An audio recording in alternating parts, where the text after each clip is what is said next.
Hello दोस्तों ये class 7 की बुक है। बुक का नाम है गुलदस्ता और ये एक नज़्म थी, हमने पढ़ी थी, है ना। चैप्टर नंबर 11 पैसा। ठीक है, तो अगर आपने ये नज़्म नहीं देखी हो कैसे पढ़ी है हमने तो देख लीजिएगा। ठीक, अब आगे देखते हैं हम नज़्म के अशार की तशरीह का मतलब है कि एक तरह से डिस्क्रिप्शन या इसका मीनिंग। ठीक है, तो देखिए एक शेर पढ़ेंगे, उसके बाद इसका तशरीह होगा, तो देखते जाइए, सुनते जाइए, समझते जाइए। कहते हैं इसे पैसा बच्चों, ये चीज़ बड़ी मामूली है, लेकिन इस पैसे के पीछे सब दुनिया रास्ता भूली है। तशरीह है इस, है ना।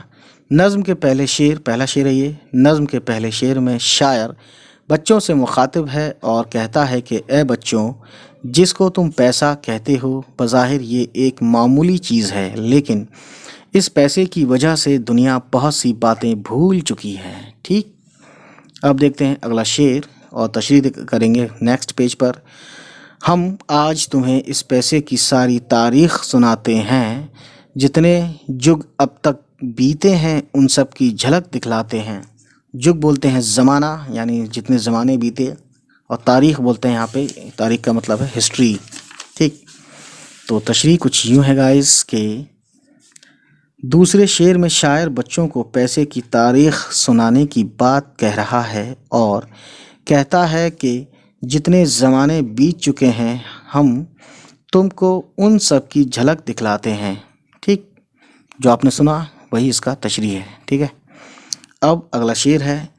एक ऐसा दौर भी था जग में जब इस पैसे का नाम न था, चीज़ें चीज़ों से बिकती थीं, चीज़ों का कुछ भी दाम न था। तशरीह कुछ यूँ है गाइस, तशरीह देखिए, लिखा है तशरीह। तीसरे शेर में शायर कह रहा है कि दुनिया में एक ऐसा ज़माना भी गुज़रा है जब पैसे का नाम नहीं था, चीज़ों के बदले चीज़ें ही मिलती थीं और चीज़ों की कोई कीमत नहीं दी जाती थी। कहने का मतलब ये है कि जैसे किसी को गाय लेनी है तो गाय के बदले 2 बकरियां दे दे या 2 बकरे दे दे, इस तरीके से कुछ ऐसा रिवाज चलता था। जैसे 1 किलो सोना लेना है तो 2 किलो चांदी दे दे या 3 किलो चांदी दे दे, कुछ ऐसा मतलब समझ सकते हैं आप, है ना। क्योंकि पैसा नहीं था तो इसलिए ऐसा होता था। चीज़ों से चीज़ बदलने का ये ढंग बहुत बेकार सा था, लाना भी कठिन था, चीज़ों का ले जाना भी दुश्वार सा था। ठीक, तो ये चीज़ तो है। तशरीह देखिए, चौथे शेर में शायर कहता है कि चीज़ों के बदले चीज़ लेने का ये तरीक़ा बहुत ख़राब था। मतलब मान लीजिए कि 2 बकरी ले जाना आसान है या 2 गाय 3 गाय लाना मुश्किल है। ये बहुत दूर दूर पहले सफ़र होता था, और पहले के ज़माने में, जिस ज़माने की ये बात चल रही है, उस ज़माने में या उस दौर में यूँ जो चल रही है आजकल ट्रांसपोर्टेशन, उस तरह से नहीं था, डेवलप नहीं था। ठीक है, तो यही चीज़ है ना, ख़राब था, है ना। क्योंकि चीज़ों को एक जगह से दूसरी जगह लाना और ले जाना बहुत मुश्किल और दुश्वार गुजार काम था। ठीक है, तो आगे देखते हैं गाइस। इंसानों ने तब मिलकर सोचा क्यों वक्त इतना बर्बाद करें, हर चीज़ की जो कीमत ठहरे वो चीज़ ना क्यों ईजाद करें। ठीक, तो देखिए तशरीह देखते हैं। 5वें शेर में शायर कह रहा है कि लोगों ने सोचा कि हम अपना वक्त क्यों बर्बाद करें और ऐसी चीज़ ईजाद करें जो हर चीज़ की कीमत हो सके, यानी जिससे हर शय की कीमत अदा की जाए। ठीक है, अब देखते हैं अगला शेर। इस तरह हमारी दुनिया में पहला पैसा तैयार हुआ, इंसान का इज्जत से जीना दुनिया में मगर दुश्वार हुआ। ठीक, यानी इस पैसे की होड़ ने, इस पैसा कमाने की होड़ ने सभी लोग एक दूसरे से हर तरह से मतलब मामलात करने लगे और परेशान भी रहे, है ना। यानी पैसा ही सब कुछ है, ये जहन में आ गया है। तो ये बात कहीं ना कहीं झूठ थोड़ी है, सच भी है ये।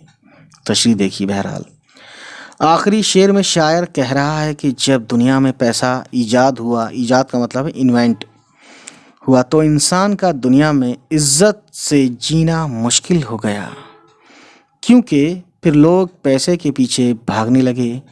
پیسہ حاصل کرنے کے لیے جائز اور ناجائز کی تفریق مٹ گئی۔ جو پیسے والا تھا لوگ اس کی عزت کرنے لگے، غریب کتنا ہی اچھا ہو، ہے نا، غریب کتنا ہی اچھا ہو اس کی کوئی توقیر نہیں تھی، یعنی کوئی عزت نہیں تھی۔ توقیر کا مطلب یہاں پہ یہی ہے۔ اب دیکھتے ہیں گائز شارٹ میں اس پوری نظم جو آپ نے پڑھا ہوگا، وہ میری ویڈیو دیکھی ہوگی یا آپ نے پڑھا ہوگا اپنی کتاب میں۔ یہ ہے مرکزی خیال، ہے نا۔ اس نظم میں شاعر نے پیسے کی اہمیت کے بارے میں بتایا ہے کہ آج کے زمانے میں انسان کی کوئی اہمیت نہیں ہے، صرف پیسے کی اہمیت ہے۔ ہر انسان پیسہ حاصل کرنے کے لیے پاگل ہے، لیکن ایک زمانہ ایسا بھی گزرا ہے جب پیسہ نام کی کوئی چیز نہیں تھی۔ چیزوں کے بدلے لوگ چیزیں لیتے تھے۔ اس وقت انسان ہی کی اہمیت تھی، اس کی قدر ہوتی تھی۔ کیا بول دیا لاسٹ میں یار۔ سو گائز اب دیکھتے ہیں، یہاں پہ ہمارے سامنے دیکھ سکتے ہیں کوشچن آنسرس آئے ہیں۔ تو دیکھیے پہلا سوال ہے، پیسہ رائج بولنا یعنی کوئی چیز پیسہ چلن میں ہونا۔ پیسہ رائج ہونے سے پہلے چیزیں کس طرح حاصل کی جاتی تھیں، ہے نا۔ جواب گائز، پیسہ رائج ہونے سے پہلے ایک چیز سے دوسری چیز کا تبادلہ ہوتا تھا۔ تبادلہ یعنی ایکسچینج۔ سوال نمبر دوسرا گائز دیکھ سکتے ہیں، چیزوں سے چیزیں بدلنے کا ڈھنگ کیوں بیکار تھا۔ یہ ایک سوال ہے کہ ایسا کیوں غلط سمجھا یا بیکار تھا یا اتنا اچھا نہیں تھا، ہے نا۔ جواب دیکھیے گائز، کیونکہ چیزوں کا لانا اور لے جانا یعنی ایک جگہ سے دوسری جگہ لے جانا لانا، کیونکہ پہلے تو ٹرین نہیں تھا، شپ بھی نہیں تھی، ایروپلین تو تھا ہی نہیں، ہے نا۔ لے جانا بہت مشکل کام تھا۔ اس کے علاوہ کچھ لوگوں کو ان چیزوں کی ضرورت نہیں ہوتی تھی، یعنی مان لیجیے کسی کو مطلب سونا چاہیے تو کوئی لوہے ہے اس کے پاس صرف، تو وہ لوہا کتنا دے گا۔ اب مان لیجیے سونے جس کے پاس ہے سونا یعنی گولڈ، تو وہ سونا گولڈ جب ہی دے گا جب اس کو لوہا چاہیے، سمجھ رہے نا۔ تو یہ چیز ہے، تو اسی لیے لکھا انہوں نے کہ کچھ لوگوں کو ان چیزوں کی ضرورت نہیں ہوتی تھی جس کے بدلے میں لوگ دوسری چیزیں لینا چاہتے تھے۔ ٹھیک ہے، اگلا دیکھتے ہیں گائز۔ سوال نمبر 3، انسان کا عزت سے جینا دنیا میں مگر دشوار ہوا کا کیا مطلب ہے۔ تو دیکھیے مطلب بہت صاف ہے، دیکھیے کیا ہے۔ جواب، اس کا مطلب یہ ہے کہ انسان اب پیسے کے پیچھے بھاگنے لگا ہے۔ اب انسان پیسے حاصل کرنے کے لیے کچھ بھی کر سکتا ہے۔ جن لوگوں کے پاس پیسہ نہیں ان کا دنیا میں زندگی بسر کرنا مشکل ہو گیا۔ پیسے والے کی عزت ہوتی ہے اور غریب کے ساتھ حقارت سے پیش آتے ہیں۔ حقارت یعنی انفیریئر، یعنی اپنے سے کمتر سمجھتے ہیں، کم سمجھتے ہیں۔ ٹھیک، تو دوستوں یہ تھی آج کی کہانی۔ امید کرتا ہوں یہ ویڈیو آپ کو پسند آئی ہوگی۔ نیکسٹ ٹائم ہم کریں گے اس نظم کا کام اور زندگی۔ تو آج اتنا ہی، ٹھیک ہے۔ تو چلیے پھر ملتے ہیں آپ سے اور ہوگی آپ سے ہماری ملاقات نیکسٹ ٹائم۔ آج اتنا ہی۔ امید کرتا ہوں گائز یہ ویڈیو آپ کو پسند آئی ہو، اور اگر پسند آئی تو پلیز ہمارے چینل کو سبسکرائب کیجیے گا اور ان تک پہنچائیے گا جس کو اس ویڈیو کو دیکھنے کی ضرورت ہے۔ چلیے ملتے ہیں، بائے بائے، ٹیک کیئر۔